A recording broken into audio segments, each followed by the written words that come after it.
All right, let's jump right in. We are doing a deep dive on how to craft YouTube videos that actually perform. We're going to use the awesome creative brand ThreadEclectic as our guide to build the ultimate blueprint for turning any channel into a real community building machine. So, what's the game plan? Well, we're breaking it down into 4 key parts. We're going to start with the most important piece of the puzzle, shifting how you even think about YouTube.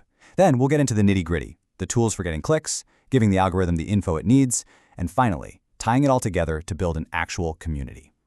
First things first, we've got to completely rewire our brains.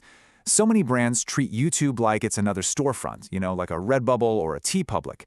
But it's not. It is a media platform, and that means it plays by a completely different set of rules. And that really brings us to the core question, right? Why do so many awesome brands with great products just fizzle out on YouTube? It almost always boils down to a fundamental misunderstanding of what the platform actually wants from you. They're playing the wrong game from the very start. I mean, just look at this. The difference in goals is night and day. A marketplace algorithm has one job. You search for a shirt, it shows you a shirt, you buy it. Boom, job's done. But the YouTube algorithm, its entire existence is about audience satisfaction, which it measures in one key way, keeping you on the platform. It wants to serve you another video, and then another one after that. So here's the absolute key. If your video is just a commercial telling people to click the link in the description to buy, you are literally working against the platform's main goal. You're trying to get people to leave. And for that, the algorithm will basically bury your video. The content has to be the reward, not just a flashy ad for a product. Okay, so if that's what not to do, what should you be doing? How do you work with the algorithm? Well, it all starts with getting that first click. And that brings us to the 2 undisputed kings of click-through rate, your title and your thumbnail. Just let this number sink in for a second. More than 70% of views, 70 on big channels, don't come from search. They come from YouTube's own recommendation engine. If you want to get in on that action, you have to win the click. And that's pretty much all down to your title and thumbnail combo. Now, your title has to pull off this really cool balancing act. It needs to speak 2 languages at the same time. It's got to speak robot for the algorithm, feeding it the keywords it needs to understand your video. But it also has to speak human to spark enough curiosity for someone to actually click on it. And check this out. There's a formula that just works. You start with your main keyword phrase. That's for the algorithm. Then pop in a divider and hit them with a benefit or a question. Something that makes a person think, ooh, what's in this for me?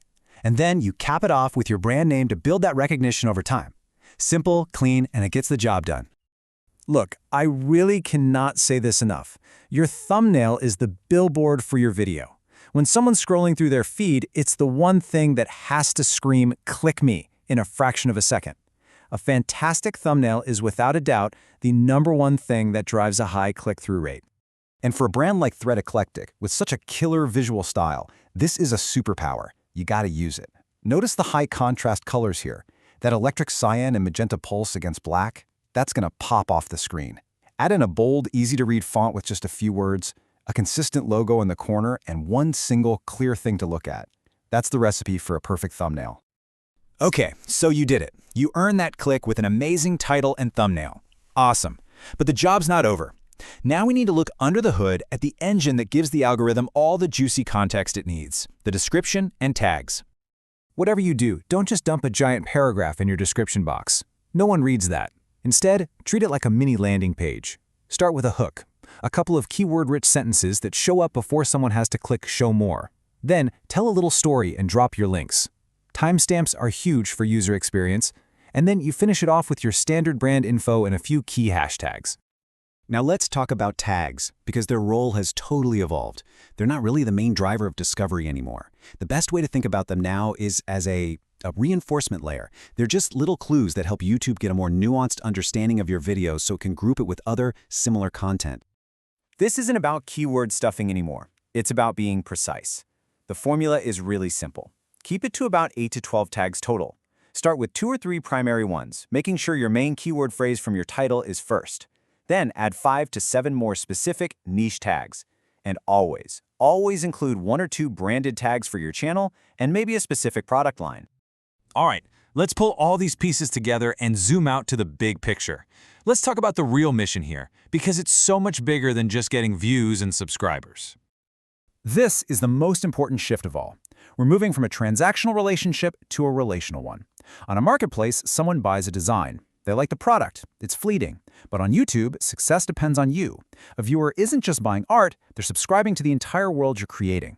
Their loyalty isn't to the t-shirt, it's to the brand.